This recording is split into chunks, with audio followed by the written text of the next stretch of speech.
There is something you don't want to admit, something you pretend not to feel, but that devours you inside every night. It's not love, it's not desire, it's not attraction, it's something else. And even though your body reacts, your soul withers. You know it when you close your eyes after having done it again, when the sweat cools down, when the skin no longer touches anything, when only silence remains, and that damn feeling that everything was in vain. Why do you feel that weight just after pleasure? Why does that mixture of disgust and emptiness invade you, as if you had betrayed yourself? Because it wasn't lust. It never was. It was a desperate attempt to fill something you don't understand. To silence an internal scream that has no words. To not think about what really hurts you, but you don't succeed. And each attempt only sinks you deeper. You have sought refuge in other bodies like someone drinking salt water. Calm for a second. And then more thirst, more anguish, more emptiness. But you keep going, again and again. Because you don't know how to stop. Because you confuse excitement with meaning. Because you believe that immediate pleasure is an answer. But it isn't. It's only anesthesia. Temporary. False. Destructive. They have made you believe that if you feel desire, you are alive. But there is a brutal difference between feeling and fleeing. You don't desire, you are escaping. And you don't even know from what. But if you stop, if you really dare to look, you will see it clearly. The emptiness has a name, and that name is you. It's you every time you pretend that everything is fine. It's you every time you use someone so you don't think about how alone you are.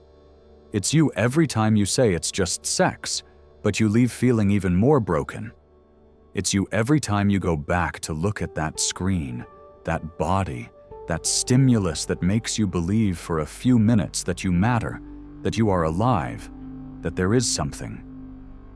But there is nothing. And the worst part is that you know it. You have felt that hole grow.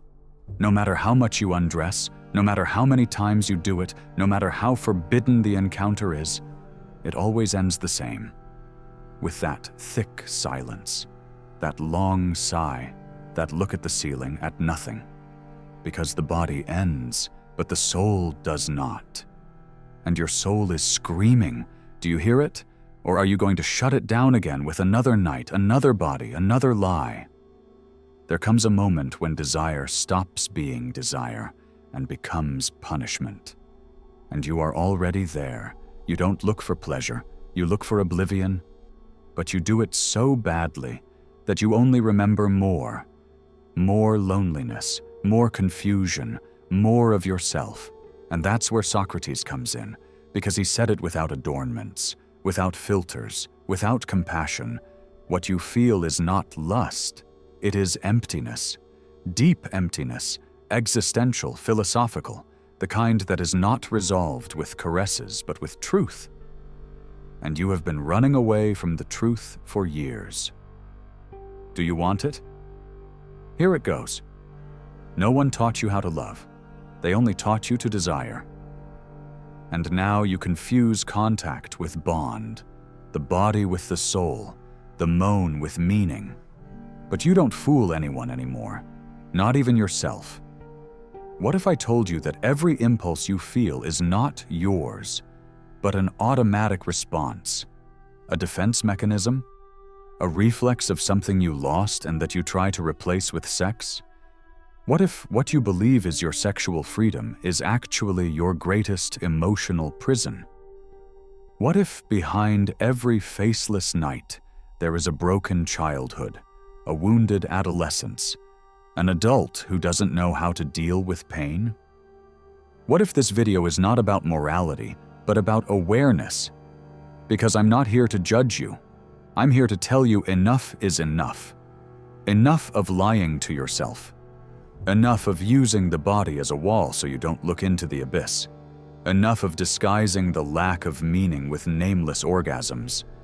It's not lust. It's a need to belong. to be seen, to be touched. Truly. Not with the hands, with the soul. And that's why you're not going to like this video. Because it's going to show you what you have been hiding for years. Because it's going to tear away your excuses. Because it's going to make you look in the mirror without filters. And when you do, maybe, just maybe, you'll begin to understand that the problem was never desire. It was the emptiness where it was born. Do you know what's the most disturbing thing about all this? That most people don't even realize it. They think they are free, emancipated, uninhibited, when in reality they are more trapped than ever. Slaves to the stimulus, addicted to reaction, incapable of being a single day without seeking that microchemical shock that returns, even if only for seconds, the illusion that they are alive. But they are not alive. They are saturated with noise, with images, with bodies, with simulacra, saturated with everything but meaning. And meaning, my friend, is not found between legs. It is found in the silence you fear so much. Have you tried being alone, without distractions, without screens, without messages, without other bodies? Have you really tried? I bet you won't last even half an hour. Because being alone forces you to listen to what you have kept silent your whole life. It forces you to feel that vertigo that does not come from desire, but from recognition. Recognition that you don't know who you are without desire. That your identity has been built around what you long for, not what you are. And that is devastating. Because they taught us that desire means progress, that what you desire defines you, that chasing what excites you is living. But no one told you that desire can also be a way of losing yourself, of selling yourself, of betraying yourself. That there are desires that don't come from you, but from the wound. Desires that don't seek pleasure, but revenge. Desires that don't seek connection, but domination or punishment. And you, unknowingly, have chased them as if they were yours. What if I told you that your desire has been manipulated even before you knew what desire was? That this whole circuit of immediate stimuli, easy sex, instant validation, has been designed to keep you busy? So you don't think, so you don't question, so you don't search for yourself, so you never find yourself? Because a human being who has found themselves is not manipulable, but one who lives seeking to fill a hole, one who confuses pleasure with purpose, one who needs constant stimulation to not break, that one is easily controlled. And no, I'm not talking about conspiracies or moralism. I'm talking about psychological control, about how they sold you a freedom that isn't really freedom. Because the one who cannot stop desiring is not free. The one who needs pleasure to feel alive is dead at their core. And that is not freedom. It's dependence. It's weakness disguised as empowerment. It's emotional slavery dressed up with Instagram filters. Do you know what the cruelest irony is? That in this hypersexualized society, most have no idea what true eroticism is. They have confused the explicit with the profound, the immediate with the intimate, the vulgar with the real. And so we go, chained to a soulless repetition, searching in flesh what we lost in the soul. And the more we look, the more we lose it. Have you noticed that no one even talks about love as something sacred anymore? They laugh at commitment, despise intimacy, abhor waiting, as if time were the enemy of desire, as if slowness had no depth, as if only urgency had value. But urgency is never deep, and depth always makes you uncomfortable. That's why you don't want to look inside, because you know there is no immediate pleasure there. There is pain, there is history, there are unanswered questions, but there is also something else. Something you can't get by lying down with someone who doesn't even remember your name. Something that doesn't come from another body, but from your own soul. Clarity.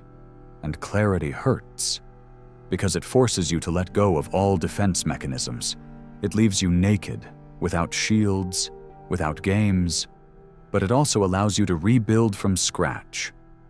What if this emptiness you feel is not a curse, but an opportunity? What if it were the perfect space to create something new? What if you finally stopped filling it with sex and started filling it with truth? Do you know what would happen? You would discover something not many know, that desire, when it does not come from emptiness, can become art. That pleasure, when it is not escapism, can be a path. That the body, when joined with the soul, can be a temple, not a trench. But for that, you have to go through the silence. You have to stop running. You have to turn off the noise. You have to look the abyss in the face and stay there. Because only when you remain in the void without trying to fill it, something new begins to emerge. Something real, something yours. The problem is not that you desire, it's that you don't know why. You don't know where that fire is born, nor where it's going. You only follow it, like an animal, like a slave. And that's what Socrates saw in you centuries before you were born. He saw the pattern, he saw the trap. He saw how human beings get lost in the search for pleasure when they haven't yet found their truth, because desire born from ignorance is poison. But desire born from knowledge is power. And you still don't know who you are. That's why your desire devours you. Do you dare to discover it? Do you dare to stop running? Because if you keep searching outside what you lost inside, you will never find it. Never. And here you are, still here. You haven't run away. You haven't closed this video. That means something. It means that inside you there is a suspicion, a tiny but powerful intuition that everything you've felt lately wasn't a coincidence, that discomfort after pleasure, that formless guilt, that cold after the fire, weren't mistakes. They were signs, calls for attention, whispers saying, there is something more. And yes, there is. But to get there, you have to let go of everything that you are not, because they taught you to desire like an automaton, but not to understand your desire. They pushed you to search without stopping, but not to ask yourself what you're looking for. They told you it's okay to have no limits, but never spoke to you about the value of having a center. And without a center, any body becomes a shipwreck. Now listen to this carefully, because here comes the part no one tells you. The emptiness is not the enemy. The emptiness is the origin. You are not broken. You are empty because you haven't yet built what really matters. You are empty because the world has filled you with distractions. And you, without knowing it, accepted each one as if they were answers. But now you know. You can no longer pretend you don't understand. You've felt it in every word of this video. The echo, the connection, the pull of something bigger than you. And that is just the beginning. This is where you stop searching for bodies and start searching for depth. Where you stop running after what shines and start digging for what sustains. Because whoever digs, finds. Always. And do you know what you will find when you reach the bottom of yourself? Not a magic solution, not a perfect love, not a life without conflicts. You will find a question. Only one. But it will be the right question. And when you have it, desire will stop ruling you, because you will finally have stopped being a slave to your hunger. Desire without direction is a scream. But desire with meaning is a compass. And maybe, just maybe, that is the true purpose of this emptiness that has accompanied you so long. Not to destroy you, not to sink you, but to force you to look inside, to force you to remember that before desire, you already existed. And if you get there, no one will ever be able to touch you. If you've come this far, it's no coincidence. You know this video was not just a video. It was a mirror, a door, a challenge. And if it has really stirred something inside you, I want you to do something. Subscribe, but not out of routine, but because you know that this kind of conversation is not found every day. And if you feel this spoke to you, if it confronted you with yourself, if you felt that shake in your chest, write in the comments the phrase, "Desire doesn't define me, it reveals me." Just that. No explanations. Let those who read it understand. Let those who don't ignore it. This is a space for those who do not settle. See you on the next journey. And if I don't show up for a while, don't look for me. I'll be digging. Until then, don't get distracted and don't fall asleep, because now that you know, there's no turning back.